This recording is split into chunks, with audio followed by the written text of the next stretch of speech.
Eu acho que a Caatinga, primeiro, ela poderia ser considerada, na sua integridade, área de proteção ambiental. O que implicaria o quê? O uso sustentável por todos aqueles que nela vão desenvolver atividade, que já desenvolvem e que vão desenvolver. Que implicaria na mudança de padrões tecnológicos dos catingueiros, ou seja, a tradição de pecuária extrativa extensiva teria que ser rompida. Para isso é necessário que se criem novos padrões tecnológicos, se empoderem os catingueiros nesses novos padrões tecnológicos, que essas tecnologias sejam desenvolvidas não em abstrato, como hoje faz a universidade e os institutos de pesquisa, mas fosse desenvolvida em loco, através de acompanhamento, através de identificação das problemáticas locais, regionais, acompanhando os traços fundamentais da cultura dos catingueiros e tecnologias feitas com catingueiro. Para vocês entenderem o que eu quero dizer, hoje, 2011, o catingueiro continua curando uma bicheira de uma cabra, de uma ovelha, de uma vaca, do que seja, usando os mesmos recursos de 1930. E às vezes, quando eles tentam inovar, piora. Por quê? Porque hoje muita gente cura bicheiro usando uma mistura, faz uma pasta com óleo queimado, pó de pilha, dessas pilhas de rádio, e um veneno para poder botar na bicheira. Por quê? Porque a criação é extensiva, o camarada cura aquilo, faz aquela pasta, coloca, o animal vai para o mato e naquele local a mosca não colocará mais varejeira. Os institutos de pesquisa, as universidades, toda essa bandalheira aí, não conseguiu desenvolver uma forma de tratamento de bicheira eficiente dentro desse sistema. Porque se desenvolvesse, os catingueiros teriam essa alternativa. Mas não. Todas as formas de curar bicheira, os medicamentos, são medicamentos que têm uma validade de 3 horas. Você mata a bicheira, 3 horas depois a mosca já bota de novo a varejeira. Então os catingueiros reprovam.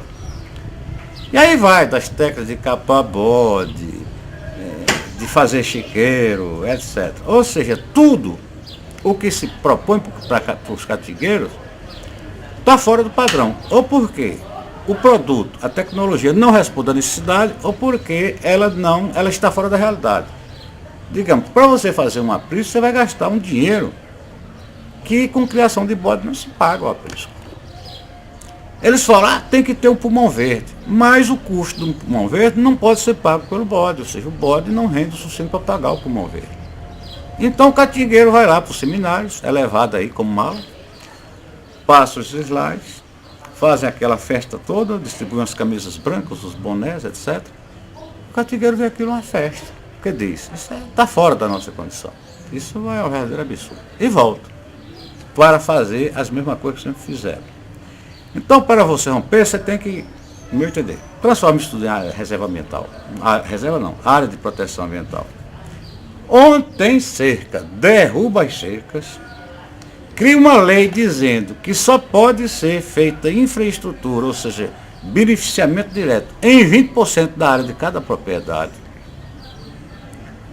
Principalmente que se você ultrapassar esses níveis, onde é que vai andar o veado? Onde é que vai andar a ema? Como é que os animais silvestres vão se reproduzir? Você precisa disso.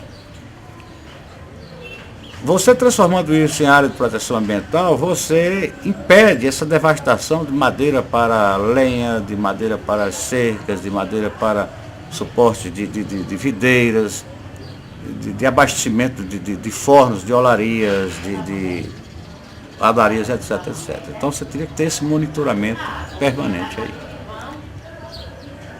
Criar atividades extra-caatinga na caatinga, ou seja, aqueles locais onde tem aquela juventude, já aqueles núcleos povoados, competiriam os intelectuais, aí sim as universidades, dentro desse trabalho, criar alternativas econômicas onde as pessoas pudessem continuar vivendo ali, sem necessariamente avançar sobre a caatinga. Ou seja, sei lá, bota um bolo de tecelagem, não sei o quê. Isso é a função do intelectual, pesquisar atividades. Mas de modo que a população vivesse ali no espaço da caatinga, sem depender dos recursos da caatinga. que esses recursos da caatinga fossem utilizados por uma parte da população que ainda se identifica como catingueiro e que essa parte da população fosse reeducada para isso, não dentro de uma visão romântica, não dentro de uma visão modernizadora, mas dentro de uma visão realista, obedecendo o limite dos homens, da natureza e vendo as possibilidades. Temos um grande problema, porque nós temos a tradição de quê? Na caatinga, de criação de animais para corte. Ora, o estudo da Embrapa diz o seguinte, e também a recomendação à portaria do IBAMA diz que em área nativa, em campo aberto, você precisa de um bode, 2 hectares para cada cabra ou para cada ovelha. Significa dizer que um sujeito, para passar pouca fome ou viver um padrão de vida modesto, bastante simples, precisaria de pelo menos 300 cabeças de bode. Se é um bode para cada 2 hectares, e as pessoas, para sobreviver, precisam, de criação de corte, um mínimo de 300 cabeças, então isso já se choca contra a lei do INCRA. Por quê? Para o INCRA, a propriedade familiar, ela não chega, ela só vai ao máximo aqui, no caso da nossa região, a 240, se eu não me engano, hectares. Ora, 240 hectares, você só pode criar 120 cabeças de bode, que não mantém. Então, teria que mudar a lei. A lei que define o que é uma propriedade familiar aqui. Essa propriedade familiar teria que ter um mínimo de 600 hectares. E mais. E disciplinar o seguinte, condicionar o número de animais à área que cada proprietário tivesse dentro dessa proporção, 2 para 1. Ou seja, 2 hectares para cada animal. Caprino ou ovino.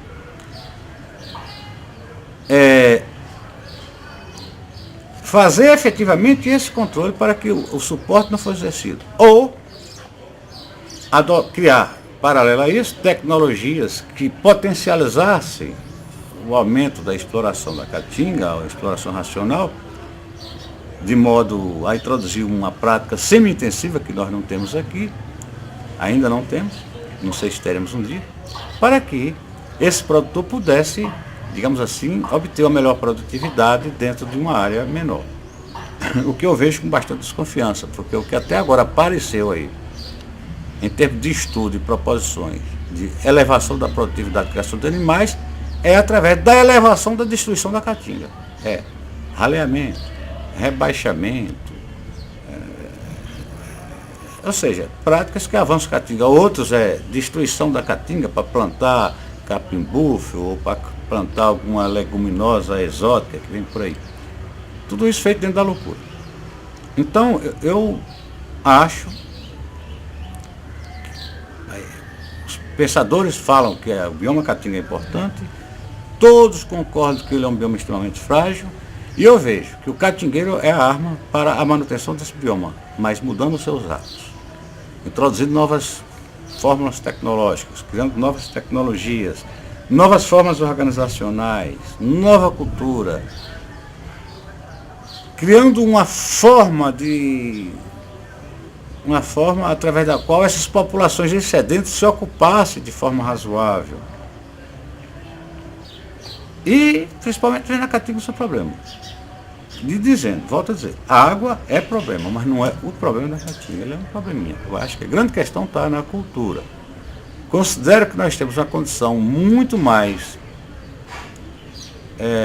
satisfatória que aquilo que ocorre, que é a condição de algumas regiões da Europa, que recebem neves, geadas, passam 3 meses com os animais debaixo de estábulos, etc. Não precisamos disso.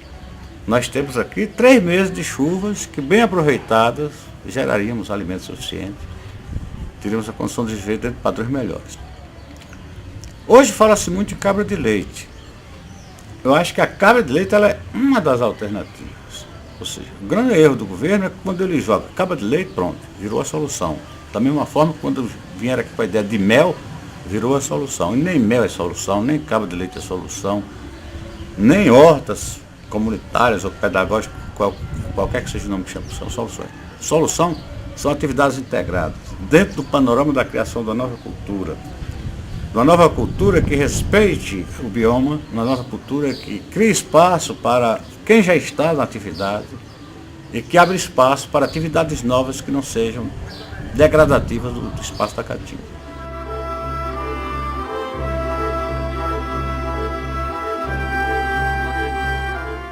Aí, dentro dessas questões de Caatinga, ainda pensando nos agentes, né? Tanto faz que seja governo, que sejam ONGs, que sejam presumíveis pesquisadores, eu fico às vezes muito triste. Né? Eu tenho andado, eu até deixei de ir a seminários e congressos. Esse negócio de seminário e congresso, dos que eu tenho assistido aí, é uma empulhação, é uma coisa ridícula. Eu cheguei à conclusão que esse congresso e seminário existe para quê? Para justificação de empregos, para justificar a captação de recursos na Banco Mundial, não sei mais aonde é, para dar uma satisfação à sociedade dizendo que alguma coisa está sendo feita. Porque efetivamente serve para quê? Elevação de títulos dos presumíveis pesquisadores, porque vão lá, apresentam um trabalho ridículo, depois aquilo ali, eles ganham um ponto, né? Conceitua lá no CNPq, conceitua lá no órgão de trabalho, aumenta o salário, aumenta a graduação do sujeito.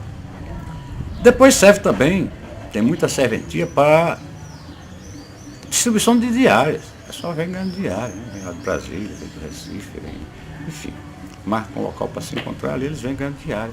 Isso movimenta a navegação aérea, movimenta os hotéis,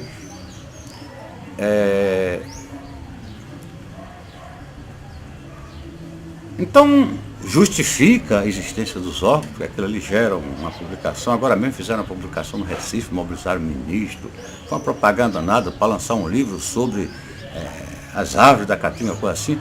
Eu fiquei ansioso, quase ia lá, ia me lascar se tivesse ido.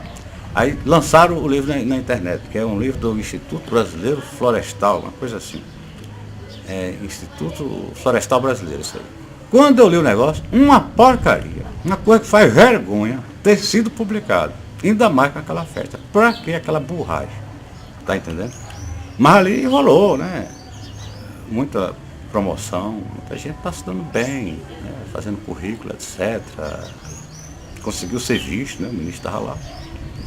Que é outro, né? Outro imbecil que estava lá. Então vejamos bem. Mas o que eu quero dizer é que assim como é dessa forma, aí você vai, isso é oficial. Aí você vai para os pesquisadores e as ONGs. Eles todos vão num viés assim, salvacionista. Vamos salvar os coitadinhos, humildes, os catingueiros. Catingueiro não, que ele não fala, eles falam a gente do semiárido, né? Ou sertanejo. Vamos salvar os sertanejos que vivem lá pobre, os excluídos. Então, a visão deles mais ou menos é a seguinte, é uma visão salvacionista, certo? Ou romântica, ou as duas coisas ao mesmo tempo. Vamos salvar os caras. São um bando de imbecis que não sabe plantar, que não sabe criar, nós vamos ensinar os caras a fazer as coisas. Despreza toda a história, todo o conhecimento gerado nesses 400 anos aí, vamos pro lixo. E trazem lá um bando de pacote, agem com pacote. E depois vem com essa história de excluídos, os coitadinhos, os excluídos. E nesse negócio de excluído é um negócio perigoso. Por quê? Porque eles estão considerando como excluído só os lascados mesmo. Aquele cara que tem 10 vaquinhas, que bota lá, dizendo que tem uma fazenda, já virou fazendeiro. Os cabas são tão burros que nem sabem definir a linguagem local para chamar fazendeiro. Fazendeiro aqui, gente, é quem tem 10 vacas, 100 cabras, 200 cabras e uma terra. Esse pessoal se autonomia como fazendeiro. Então o pessoal pega essa imagem de fazendeiro para fazer um comparativo com os de fazendeiro de Mato Grosso e já ficam de fora.